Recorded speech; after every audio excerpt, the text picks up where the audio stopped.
quinta temporada de Cobra Kai chegou com drama, porradaria e algumas referências também. Então hoje eu vou te mostrar detalhes que você não notou em Cobra Kai. E antes da gente começar, deixa o seu like e passa essa lista para outros amigos que também assistem Cobra Kai.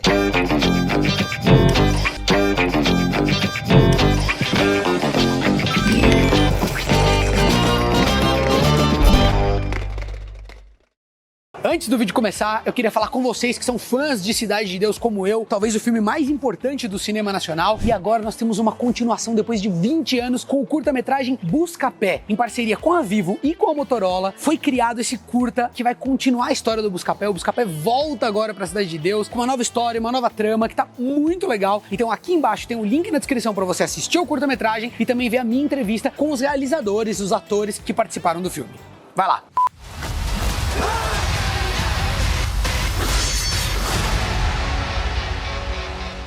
Ó, eu vou falar aqui de todas as temporadas, mas vamos começar pela quinta, que ainda tá fresquinha aí na memória da galera. Logo no episódio de abertura, quando os personagens estão no México e os vigaristas tentam roubar o Johnny, a pancadaria começa com uma homenagem ao cineasta Robert Rodrigues.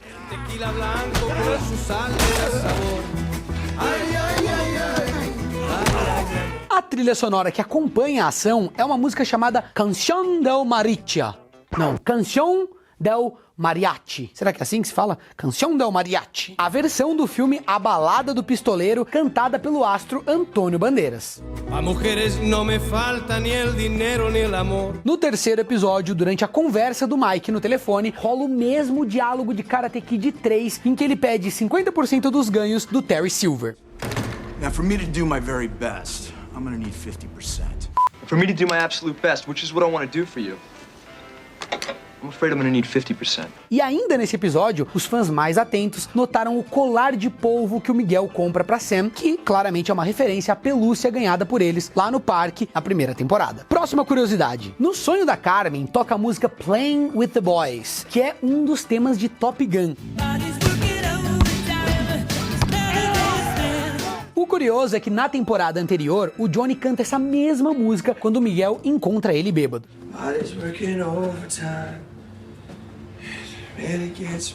A nostalgia bate forte no sexto capítulo, quando dá pra ver alguns objetos de cena de Karate Kid no quarto do Miyagi. Tanto que o Daniel fala sobre ter voltado no tempo ao estar ali. Aliás, depois do nosso herói levar uma surra do vilão, ele tenta disfarçar os hematomas com um óculos de sol, assim como ele fez no primeiro filme, quando ele apanhou do Johnny. No oitavo episódio, a técnica Silver Bullet que o Terry ensina pro Kenny faz referência a uma das regras do método Quicksilver, de uma fala que inclusive está no terceiro filme do Karate Kid, A Man Can't Breathe, He Can't Fight. Que seria assim, numa tradução livre, se o seu inimigo não pode respirar, ele não pode lutar. Parece fazer bastante sentido. A man can't breathe.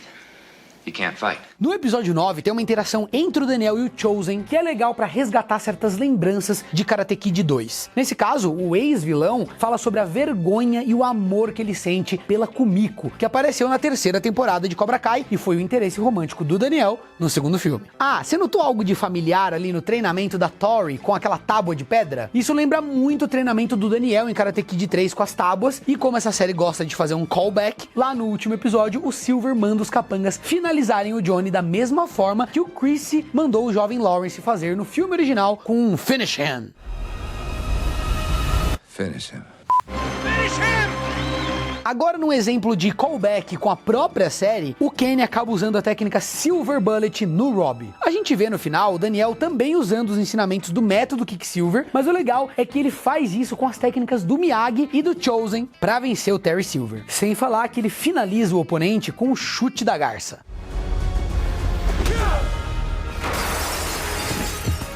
Na verdade, tem muito mais do Sr. Miyagi nesse confronto, como por exemplo a fala do Daniel sobre a existência do dojo, citando que se as raízes são fortes, a árvore sobreviverá. Isso remete diretamente a uma lição aprendida por ele em Karate Kid 3, quando o sensei mostra que a árvore estragada ali pelo Mike continua de pé. O ensinamento funcionou no passado e volta a dar certo agora para vencer o Silver.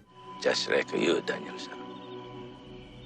Inside you have strong root. Bom, agora a gente pode voltar um pouco no tempo e ir pro começo da série. O primeiro episódio da primeira temporada se chama Ace Degenerate, que pode ser traduzido como líder da malandragem, ou só degenerado. E isso é uma referência à primeira aparição do Johnny Lawrence em Karate Kid, quando ele é chamado de Ace Degenerate por um dos seus amigos ali do colégio. O curioso é que nessa cena ele recusa uma cerveja e diz ser um ex-degenerado, ao contrário ali do comecinho de Cobra Kai, quando ele já aparece enchendo a cara de uma vez. Então é claramente uma brincadeira, né, entre esses dois momentos dessa história. Partindo pro episódio seguinte, o Johnny manda o Miguel fazer ali flexões apoiadas nos punhos, exatamente como o Chris obrigava os discípulos dele a fazer. Nesse mesmo capítulo tem uma cena do Daniel perguntando ao Kyler sobre o olho roxo que ele tá, assim como o Miyagi questiona ali os machucados do próprio Daniel no primeiro Karate Kid. Já no terceiro episódio tem uma homenagem bem óbvia, mas que talvez tenha passado batido ali entre os fãs mais novinhos da série, principalmente pra quem não viu os filmes. Isso porque a fantasia de esqueleto que o Miguel usa na festinha de Halloween é muito parecida com a roupa do Johnny pro baile de Dia das Bruxas no longa de 1984. Por outro lado, só quem lembra do Daniel treinando com o Terry Silver em Karate Kid Parte 3 sacou a referência da sequência do Miguel quebrando as tábuas na porrada. E o encontro entre o Miguel e a Sam é quase um Ctrl-C, Ctrl-V, digamos assim, do rolê do Daniel com a Ali, lá no Golf and Stuff do filme original, que é aquele lugar de mini-golf. Aliás, um pouco antes, nesse capítulo, tem a cena dos bonsais ali com o Rob e o Daniel, que é uma clara homenagem à famosa frase do mestre Miyagi, pense somente árvore. Think only tree. Think only the tree. Sem falar da Amanda tirando sarro do marido quando ela fala pro LaRusso não deixar o Rob abrir uma loja de bonsais, coisa que o Daniel e o Miyagi fizeram lá em Karate Kid 3.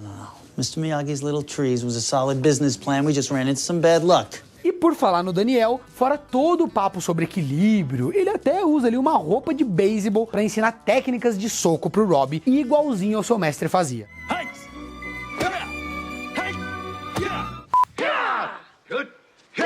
Só que a própria série faz uma piada com essa postura do Daniel lá no 10º episódio, quando ele tenta imitar a técnica de cura do Miyagi, mas acaba chamando um médico depois, né? Então não dá muito certo.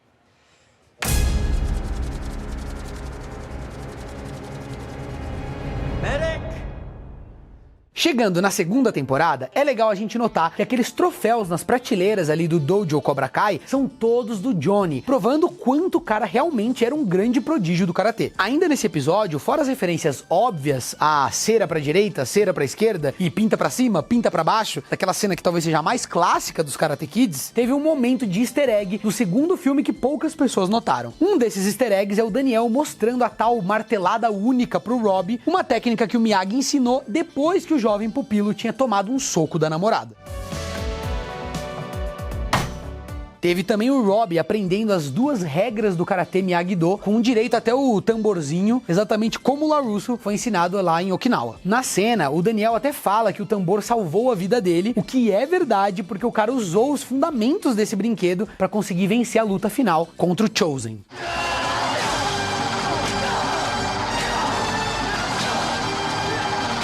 Além dessa referência, sabe aquela moldura que guarda ali a medalha de honra do Sr. Miyagi? Bom, ela foi feita pelo próprio Daniel no segundo filme como um presente pro sensei dele. Outra referência é a cena do Chris devolvendo pro Johnny o troféu de segundo lugar, que pra quem não sabe ou não se lembra, tinha sido quebrado pelo próprio Coroa depois do torneio lá de 1984.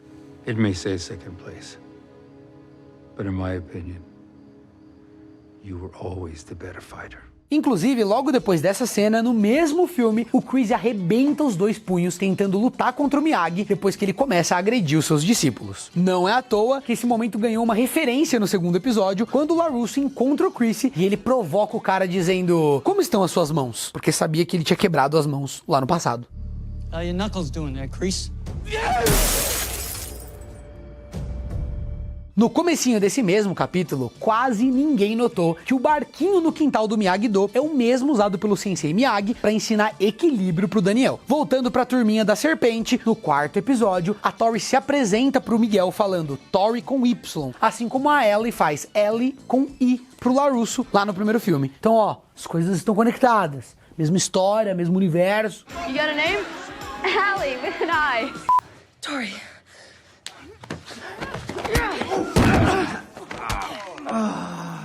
With a wife. Mais pro meio da temporada, o Daniel revela ter treinado no Cobra Kai, mas por incrível que pareça, a presença do Terry Silver no flashback acabou passando batido pra muita gente. Mas se tem um detalhe que é tipo piscou perdeu, é a passagem de avião ali pra Okinawa do Sr. Miyagi, colado no álbum de fotos da família LaRusso, lá no 8º episódio. Uma coisa interessante desse capítulo tá no próprio título, Glory of Love, que é uma referência à música do Peter Cetera, que foi o principal tema dos 2 primeiros filmes.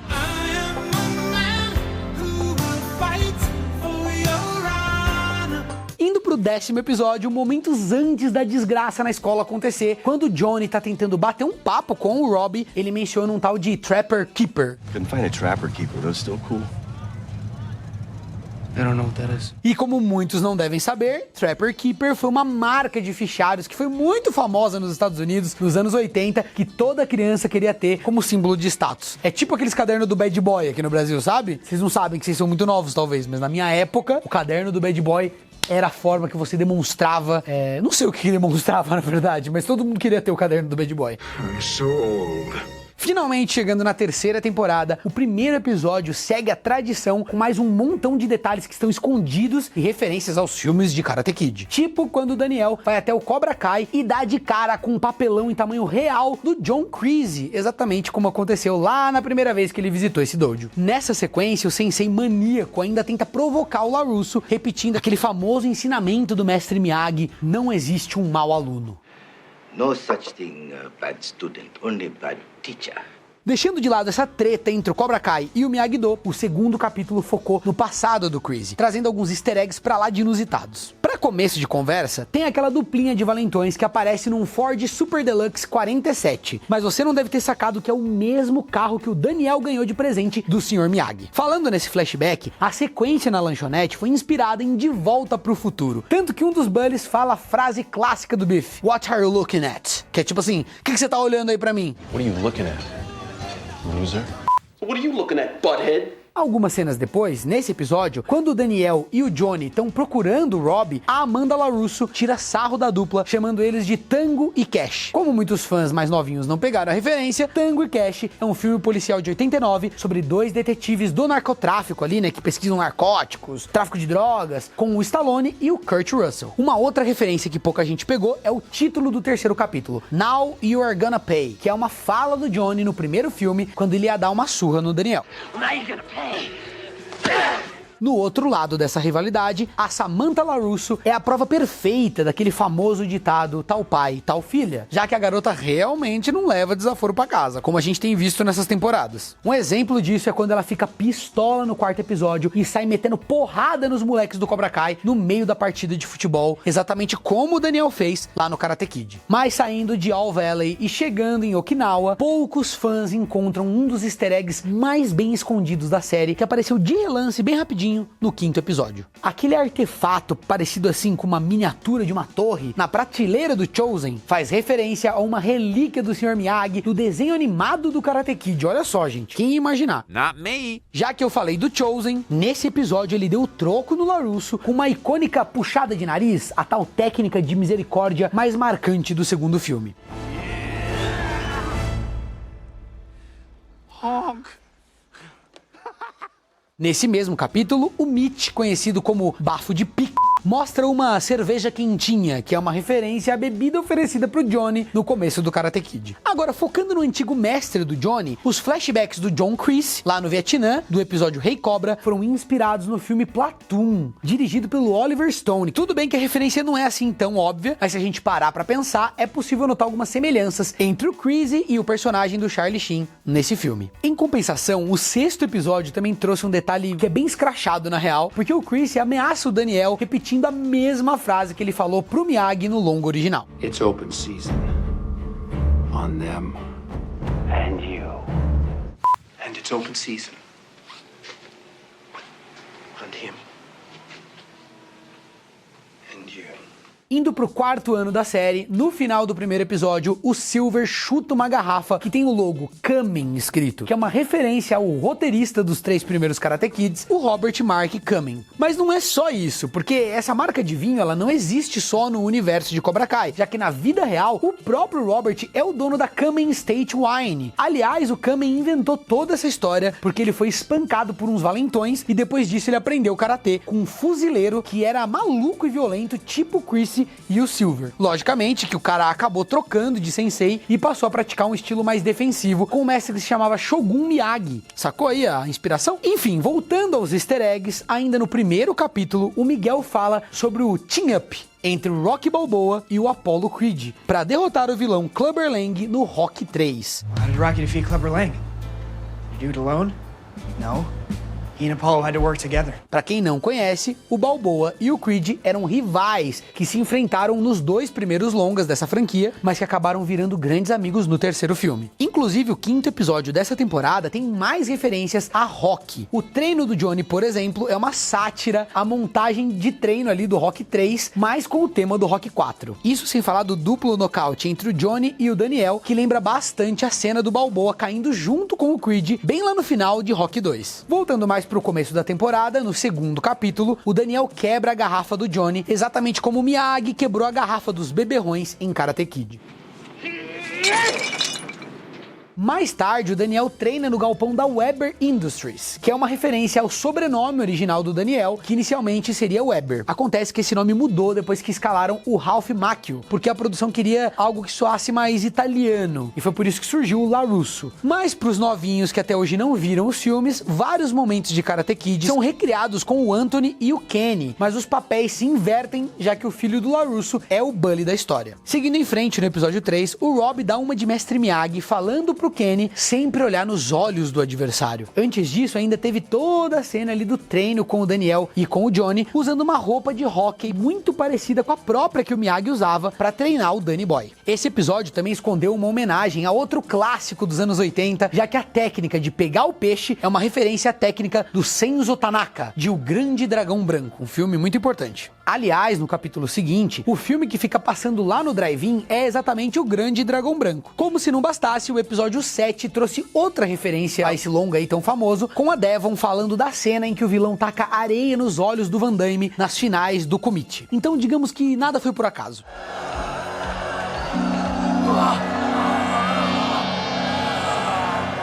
De volta no 4º capítulo, como era de se esperar, o Johnny revela ser fã do Iceman, o personagem do Val Kilmer, que era o grande rival do Maverick em Top Gun. Isso é bem legal, porque pra ele, o Iceman é o verdadeiro herói desse filme. Então é uma releitura, exatamente como aquela teoria de que o próprio Johnny era o herói de Karate Kid e não o LaRusso, que é toda, na verdade, o tema inicial dessa série aqui do Cobra Kai.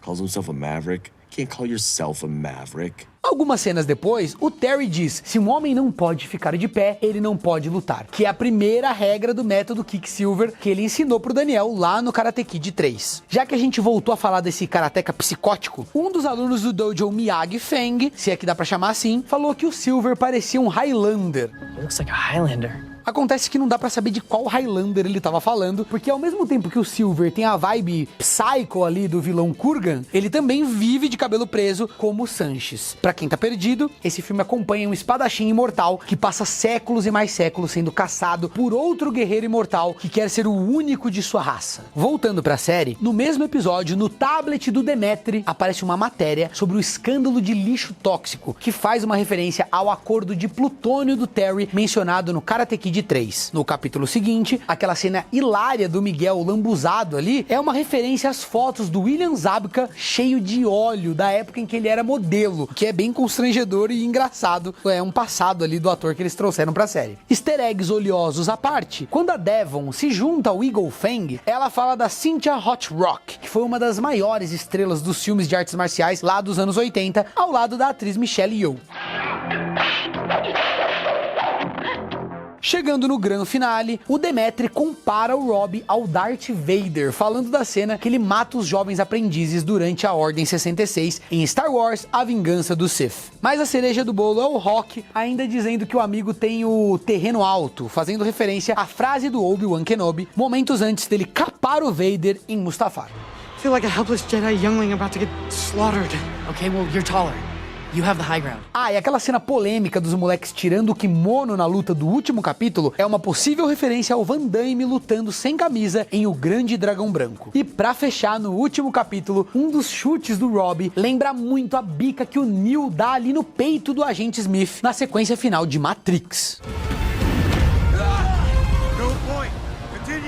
E é isso, gente. Se gostou, deixa o seu like aqui embaixo e espalha esse vídeo pra mais fãs de Cobra Kai. A gente se vê no próximo episódio.